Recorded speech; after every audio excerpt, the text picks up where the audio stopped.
जी हाँ दोस्तों, मथुरा ईदगाह मस्जिद मामले में मुस्लिमों की बड़ी जीत, शुरू हुआ जश्न। हाईकोर्ट ने हिंदू पक्ष की अर्जी को कर दिया खारिज। बहुत स्वागत है आप सभी का। आप देख रहे हैं द राजनीति का विशेष सेगमेंट खबर और विश्लेषण। मैं हूं जब्बार खालिद। दोस्तों, आखिर 4 जून को ऐसा क्या हुआ, ऐसी कौन सी खबर हाईकोर्ट से आई जिस बुनियाद पर मथुरा में मुस्लिमों के लिए बड़ी जीत कही जा रही है? आखिर जश्न जैसी तस्वीरें मथुरा से क्यों सामने आ रही हैं? वो कौन सी अर्जी थी जिसकी बुनियाद पर यह कहा जाए कि अयोध्या के तर्ज पर मथुरा में जिस अंदाज की नीति लेकर हिंदू पक्ष चला, उसे मुंह की खानी पड़ी अदालत में? दोस्तों, विस्तार से आपको बताएंगे, अंत तक जरूर देखें। 4 जून की तारीख उत्तर प्रदेश में चुनावी हिंदुत्व की राजनीति करने वालों के लिए एक बड़ा झटका और सदमा लेकर आई, वो भी देश के सबसे बड़े राज्य उत्तर प्रदेश के मथुरा के शाही ईदगाह के खिलाफ साजिश करने वाले लोगों के लिए।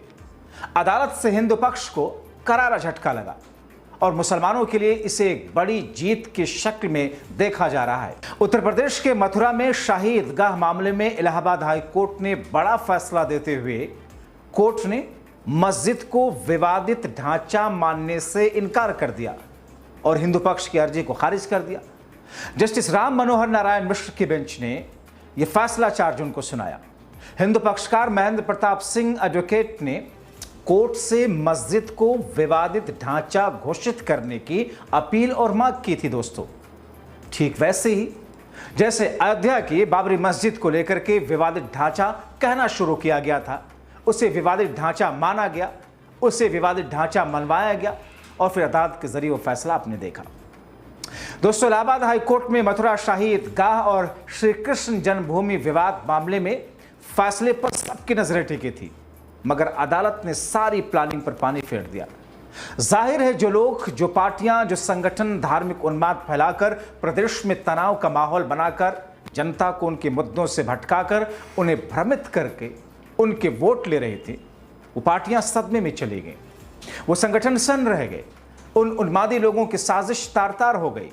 और इससे भी दिलचस्प ये जानना है कि किस तौर पर मथुरा के शाही ईदगाह की मस्जिद को विवादित बनाकर अयोध्या के बाबरी मस्जिद के तर्ज पर हड़पने की साजिश थी।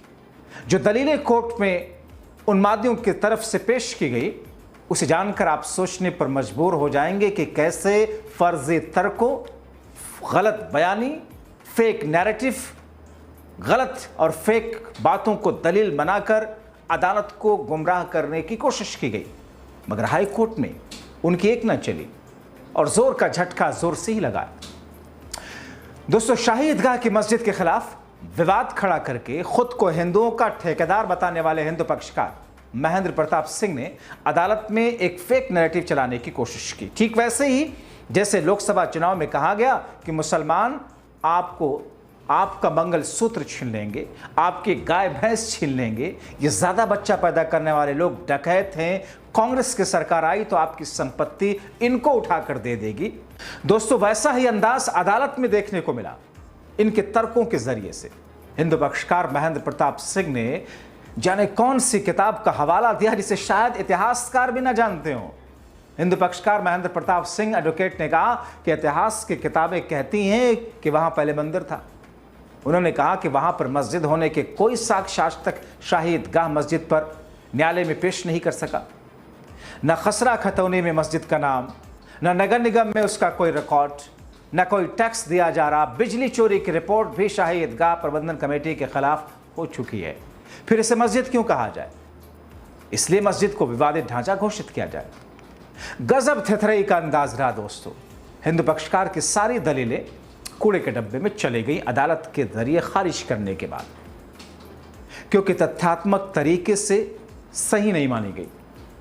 दोस्तों, दरअसल 5 मार्च को हिंदू पक्ष के वकील महेंद्र प्रताप सिंह ने विवादित ढांचा घोषित करने को लेकर एक याचिका दाखिल की। इसके खिलाफ मुस्लिम पक्ष ने आपत्ति दाखिल की। कहा कि हिंदू पक्ष की मांग सरासर गलत है। इस मामले में जस्टिस राम मनोहर नारायण मिश्र की सिंगल बेंच में अब तक 4 बार सुनवाई हुई। इस याचिका के अलावा हिंदू पक्ष की 18 अन्य याचिकाओं पर भी हाईकोर्ट में सुनवाई अलग से चल रही है। इस मामले में हिंदू पक्ष की याचिका पर 23 मई को कोर्ट ने फैसला सुरक्षित रख लिया था, जिस पर 4 जून को फैसला देते हुए हाई कोर्ट ने हिंदू पक्षकारों को जोर का झटका दिया। दोस्तों आपको बताएं कि इस मामले में मुस्लिम पक्ष ने कहा कि 400 साल से ये शाही ईदगाह की मस्जिद है। मुस्लिम पक्ष ने आपत्ति में कहा था कि हिंदू पक्ष की मांग सरासर गलत है। 400 सालों से यह शाही ईदगाह है, इसके ऐतिहासिक प्रमाण भी हैं। कई बार श्री कृष्ण जन्मभूमि और इस मस्जिद को लेकर ऐसे उन्मादी लोगों ने विवाद पैदा करने की कोशिश की थी, जिसे खारिज किया गया था। विवाद पर दोनों पक्षों के पुरखों ने बात की और हल भी किया बाकायदा से, मगर फिर भी इस पर उन्मादियों ने मामले को उलझाने के लिए इस पर विवाद करना शुरू किया। मामले में इसलिए इसे विवादित ढांचा घोषित करने की मांग उठाकर कठोर दंड के साथ खारिज किया जाना चाहिए, मुस्लिम पक्ष ने कहा। दोस्तों जो बातें मुस्लिम पक्ष ने कही एक बार फिर से आपको हम ग्राफिकली समझा देते हैं।